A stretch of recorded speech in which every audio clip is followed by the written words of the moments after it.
Hello everyone. ఈరోజు ఒక డిఫరెంట్‌గా ట్రై చేశాను. పన్నీర్ చన్నా మసాలా కర్రీ. మీరు కూడా ఒకసారి ట్రై చేయండి. చాలా నచ్చుతుంది అనుకుంటున్నాను మీ అందరికీ. వీడియో అనేది ఎక్కడ కూడా స్కిప్ చేయకుండా లాస్ట్ వరకు చూడండి.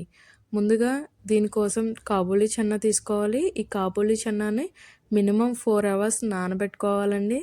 నానబెట్టుకున్న కాబూలీ చన్నాని వాష్ చేసుకుని ప్రెషర్ కుక్కర్‌లో వేసుకుని కొద్దిగా సాల్ట్, వాటర్ యాడ్ చేసుకుని ఒక 5 విజిల్స్ వరకు తీసుకొస్తే ఈ చన్నా అనేది సాఫ్ట్గా కుక్ అవుతుంది. ఈ కుక్కర్ విజిల్స్ వచ్చేలోపు మనం ఈలోపు గ్రేవీకి గ్రైండ్ చేసుకోవాలి. మిక్సీలో నేను ఆనియన్ ఒక చిన్న సైజు 2 ఆనియన్స్ తీసుకున్నాను.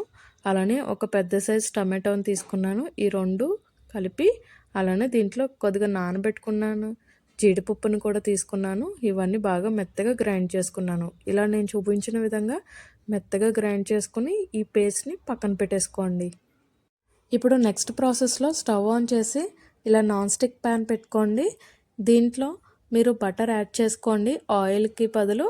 ఒకవేళ మీకు బటర్ నచ్చలేదు అనుకుంటే కనుక ఆయిలే యూస్ చేసుకోండి. కానీ బటర్ యూస్ చేస్తే మాత్రం దీనికి టేస్ట్ అద్భుత అంటారు మీరే.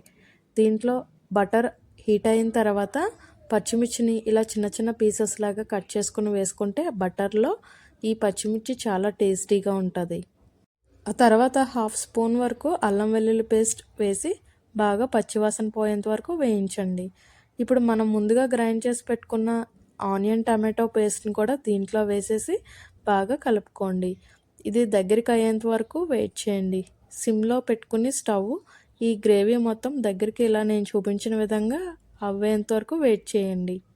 ఆనియన్ టమాటో పేస్ట్ బాగా పచ్చివాసన పోయేంత వరకు వెయిట్ చేసిన తర్వాత దీంట్లో కొద్దిగా పసుపు, కారం వేసుకొని బాగా కలుపుకోండి. ఇలా అంతా కలిసిన తర్వాత ఇదే టైంలో మనం ముందుగా బాయిల్ చేసి పక్కన పెట్టుకున్న చన్నాని వాటర్తో సహా దీంట్లో వేసేయండి. మనం సాల్ట్ అనేది దాంట్లో చన్నలో వేసాం కాబట్టి మనం చూసుకుని లాస్ట్లో వేసుకుంటే సరిపోతుంది. ఒక 5 మినిట్స్కి మీకు ఇలా వాటర్ బాయిల్ అవుతున్నప్పుడు మీరు పన్నీర్ క్యూబ్ని తీసుకొని ఇలా తురుముకొని వేసుకోండి. ఇలా తురుముకొని వేసుకోవడం అనేది నేను డిఫరెంట్గా ఉంటుందని ట్రై చేశాను. మీకు ఇలా నచ్చలేదు అనుకుంటే కనుక క్యూబ్స్ లెక్క కట్ చేసుకుని వేసుకోండి. కానీ ఇలా చేసుకుని వేసుకోవడం వల్ల మీకు ప్రతి బైట్లోకి కూడా పన్నీర్ తురుము కూడా వచ్చి టేస్టీగా ఉంటుంది ఈ కర్రీ.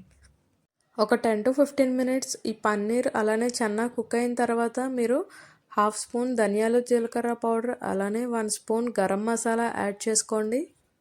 ఈ రెండు యాడ్ చేసిన తర్వాత మీరు ఒకసారి టేస్ట్ చూసుకొని కావాలంటే సాల్ట్ యాడ్ చేసుకోవచ్చు.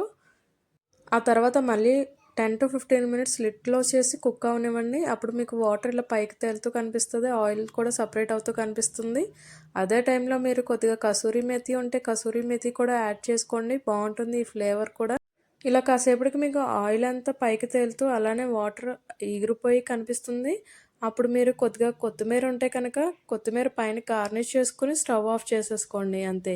ఇంకెందుకు ఆలస్యం, మీకు ఈ రెసిపీ నచ్చింది అనుకుంటున్నాను. అంతేకాకుండా మీరు కూడా ఒకసారి ట్రై చేసి ఎలా ఉందో కామెంట్ సెక్షన్లో కామెంట్ చేయడం మర్చిపోకండి. అంతేకాకుండా మీ ఫ్రెండ్స్ అందరికీ కూడా షేర్ చేయండి. ఇలాంటి మరిన్ని వీడియోస్ కోసం నా ఛానల్ని సబ్స్క్రైబ్ చేయండి. Please like, share and subscribe my channel. Thanks for watching.